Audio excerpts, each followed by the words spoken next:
E allora eccoci qui al nostro spazio dedicato al memento, le cose da ricordare.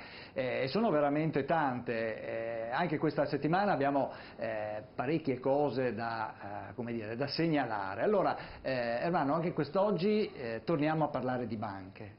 Torniamo a parlare di banche perché ci sono state delle novità nel corso di questa settimana. Sì, sì, non c'è dubbio, ci sono sempre novità, ma però mi pare che la situazione comunque non si sblocca per i correntisti, Sì, certo. Però diciamo un passetto avanti l'abbiamo fatto. Quindi abbiamo la Veneto Banche che ci porta a una novità e abbiamo con noi un buon interprete di questa situazione. Certo, Alfredo Bellucco, Confedercontribuenti. Allora, questa settimana è arrivata la notizia dell'apertura di un nuovo ramo di indagine per l'insolvenza di Veneto Banca e quindi la bancarotta. Sì, cioè, c'è stata praticamente la dichiarazione che l'insolvenza c'era già da parecchio tempo, insomma, cioè, in pratica si è dichiarato il fallimento, doveva essere prima del decreto del 25 giugno 2017. Sarebbe stato diverso quindi? Cambiava tutto, per esempio quelli che sono stati liquidati al 15% non avrebbero potuto esserlo, per esempio, ma ci sono anche tanti altri fattori.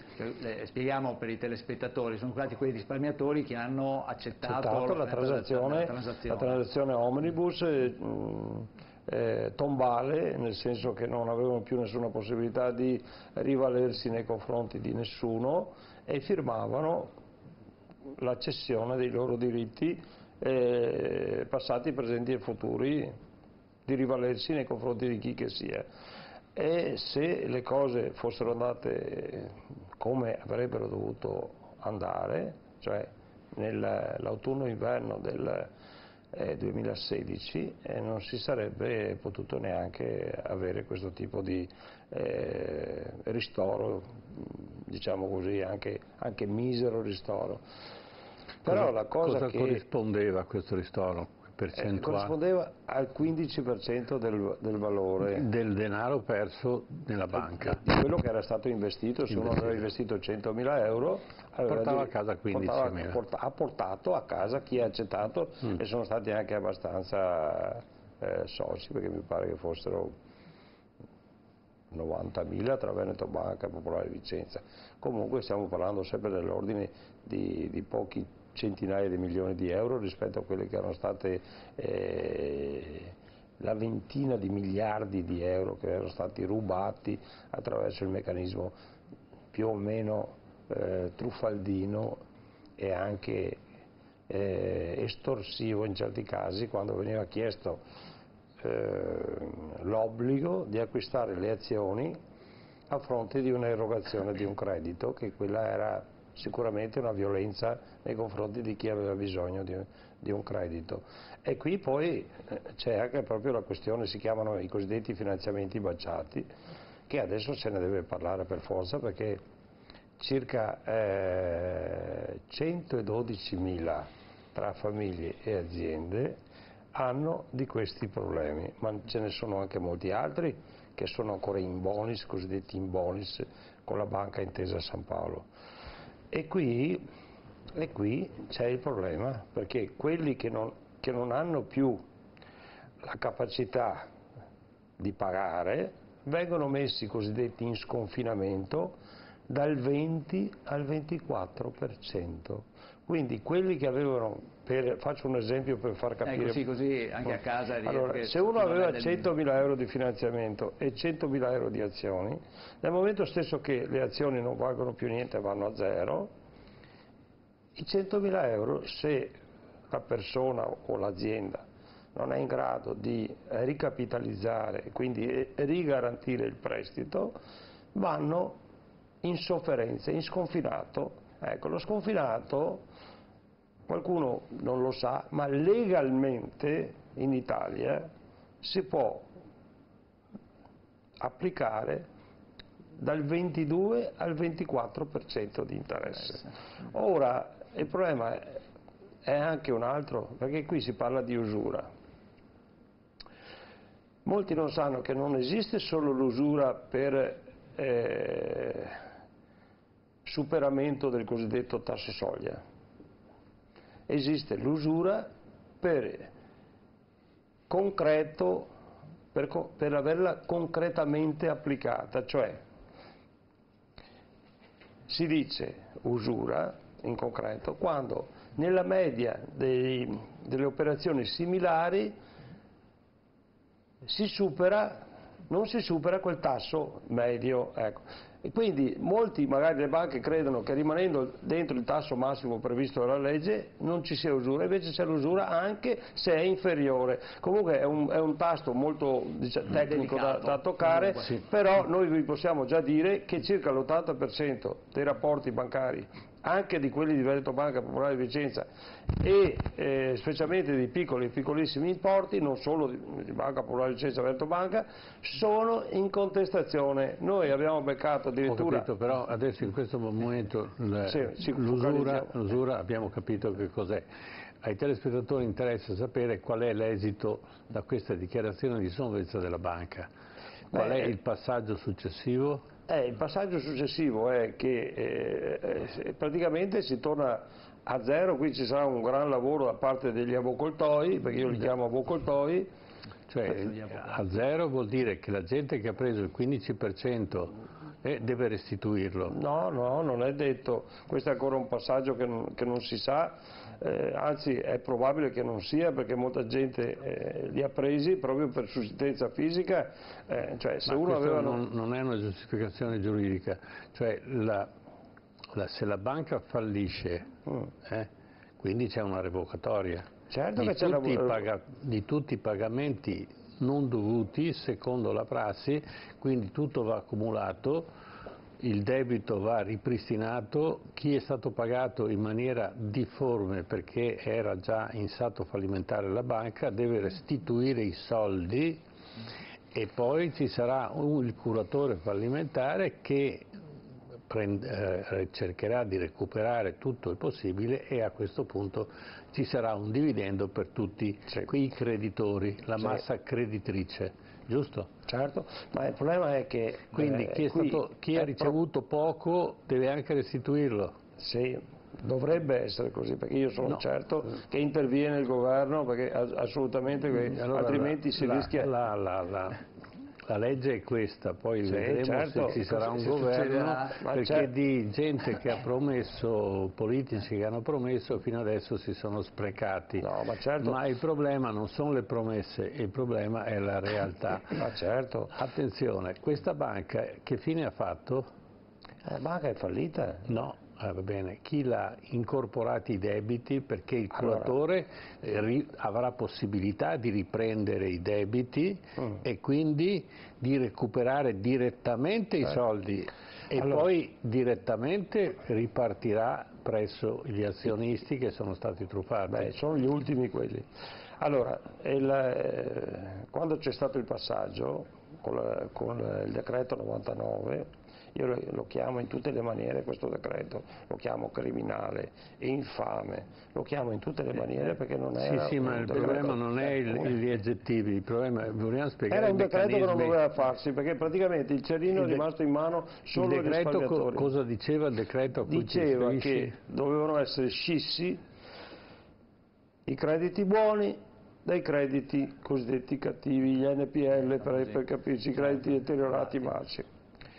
Questi dovevano andare nella SGA, nella società di gestione dell'attività di Napoli, e invece i crediti buoni se li ha tenuti Intesa San Paolo. Quindi Intesa San Paolo dovrebbe restituire tutta questa massa creditizia al fallito? No, assolutamente. Banca Intesa San Paolo è fuori da ogni costrizione da parte di nessuno. Lei nel cosiddetto contratto predecreto ha detto: io mi prendo tutta la parte buona della banca. No, in caso di fallimento della banca c'è una revocatoria, quindi tutto quello che è stato distribuito nella fase, diciamo, fallimentare deve essere restituito al curatore del fallimento, il quale cercherà di recuperare più soldi possibili e poi pagare la massa creditrice. Sì, Questa è la prassi. Sì, ho Non capito, credo che ci possano essere sovrapposte delle leggi, perché queste sono leggi già in vigore. Noi sappiamo che, adesso io non voglio esagerare, ma mi pare che sul decreto, quello che ho detto prima, 99 del 2017, del 25 giugno 2017, siano stati derogati qualcosa come 32 leggi tra fallimentari, decreti, leggine, articolini, codicilli e qualcosa, 32.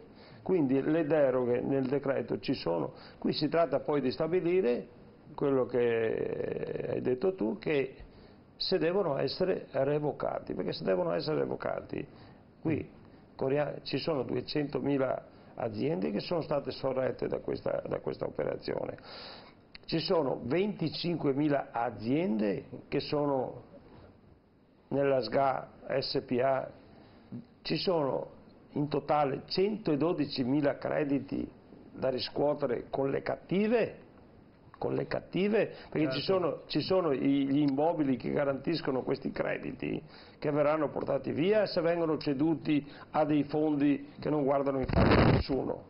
E qui dovremo... Ma come possono essere ceduti? Sarà chi cura il fallimento che gestirà questa operazione? No, è la SGA che ha il compito di massimizzare i crediti che poi devono essere portati alla liquidazione coatta amministrativa. Bisognerà che ritorniamo sull'argomento. La cosa è piuttosto complessa, certo. però il problema è che, come ho detto, questa SGA che il sottosegretario Baretta... Questa insolvenza della banca praticamente non è una notizia positiva, no, è assolutamente una notizia no. negativa. È negativa. Noi continueremo a di male in seguire... peggio. Ecco, continueremo a seguire le vicende appunto dei risparmiatori e delle banche popolari venete. Grazie ad Alfredo Belluco di Confedercontribuenti. Noi invece adesso andiamo avanti con il nostro memento e ricordiamo, facciamo un po' il punto della situazione per quanto riguarda i lavori del Mose e lo facciamo con questo servizio che abbiamo preparato. Lo vediamo assieme.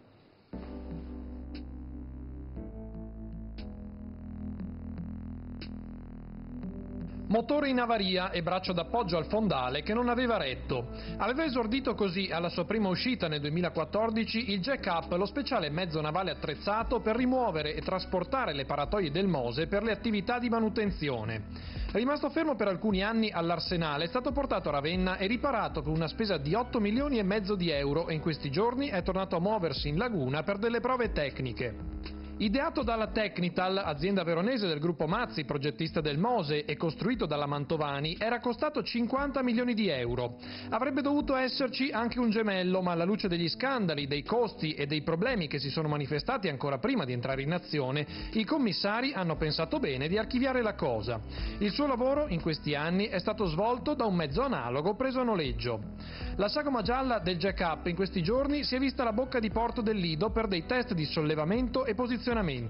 Sul fronte dell'avanzamento del Mose, il programma dei lavori prevede per fine settembre il posizionamento delle ultime 20 paratoie del sistema al Lido Sud. A Malamocco l'installazione è in corso, mentre a Treporti e Chioggia si è già conclusa. Ricordiamo però che i problemi non mancano. I tecnici del consorzio devono fare i conti con la corrosione dei materiali, le cerniere da revisionare, i problemi delle paratoie che non rientrano nei loro alloggiamenti sul fondale e tanto altro ancora.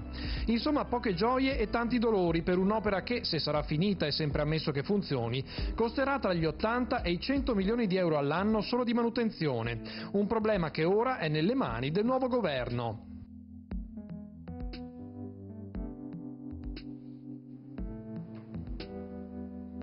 Bene, eccoci rientrati in studio. Ermanno, allora qui sul Mose noi continueremo ovviamente a monitorare quello che succede. Sì, questo è un altro scandalo, certo,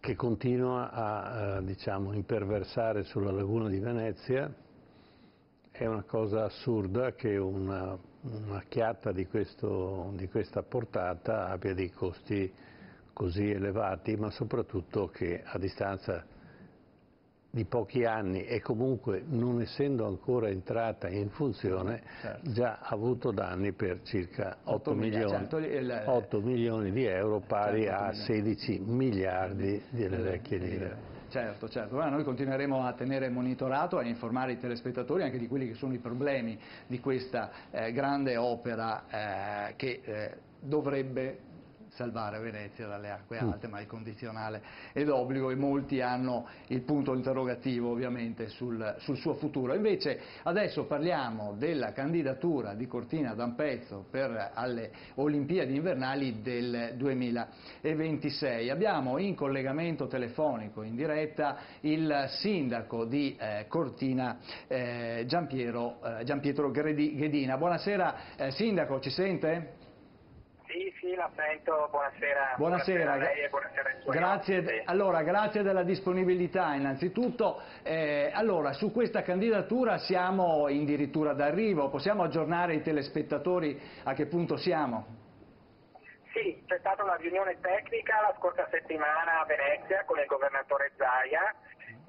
Devo dire che c'erano, oltre al sottoscritto, al governatore, agli assessori Caner e anche all'assessore allo sport, c'era un rappresentante della provincia di Bolzano e della provincia di Trento, oltre che ai tecnici incaricati di redigere il dossier. È stato approvato questo dossier e la prossima settimana, probabilmente lunedì, lo spedirò io come amministrazione comunale di Cortina direttamente al CONI a Malagò.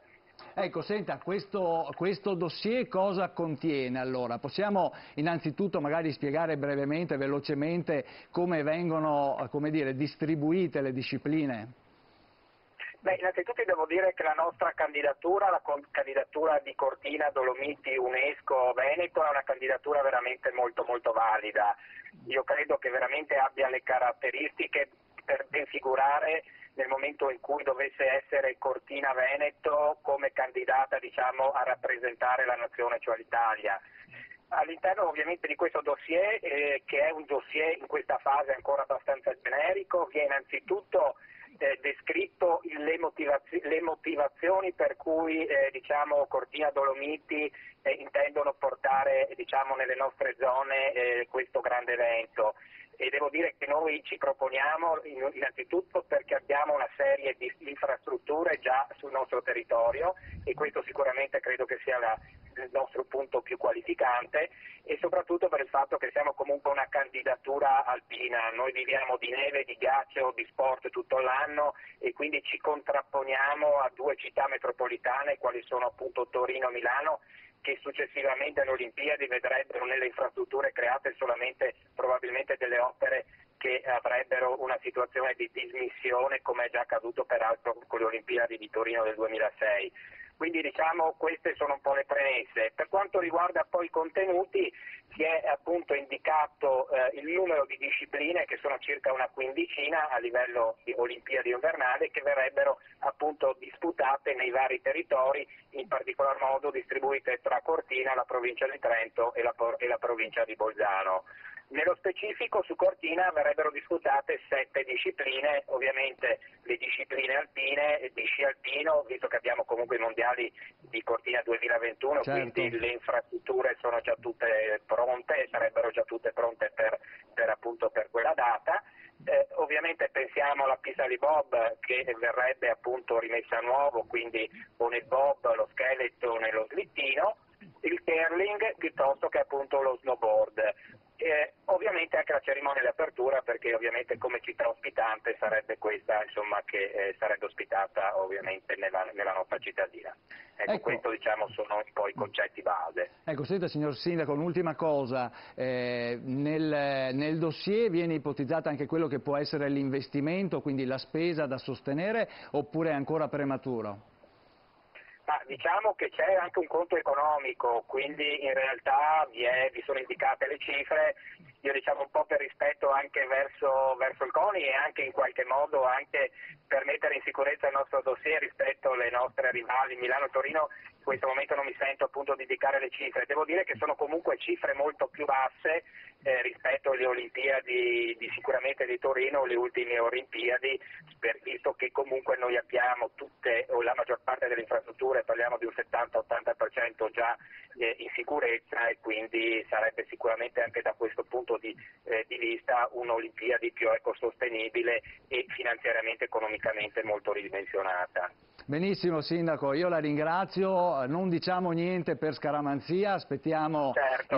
il responso, comunque l'augurio è ovviamente che queste Olimpiadi invernali 2026 possano essere delle Olimpiadi montane, veramente. Grazie, buona serata Sindaco. La grazie. ringrazio e saluto i suoi ospiti e buona serata di Grazie nuovo. a lei, grazie a lei. Ermanno, speriamo veramente, no, che dobbiamo batterci, noi ci batteremo perché Cortina abbia sicuramente la sua Olimpiade, anche perché ricorre i 70 anni dalla prima Olimpiade che è stata fatta nel 56 e quindi di cui stiamo vedendo peraltro le immagini. Bene, allora il tempo scappa via, dobbiamo chiudere qua questa nostra rubrica Memento, però i telespettatori non andate via perché adesso c'è la pubblicità, ma quando torneremo con degli altri ospiti e faremo un po' le pulci alla politica italiana. Ci vediamo tra poco.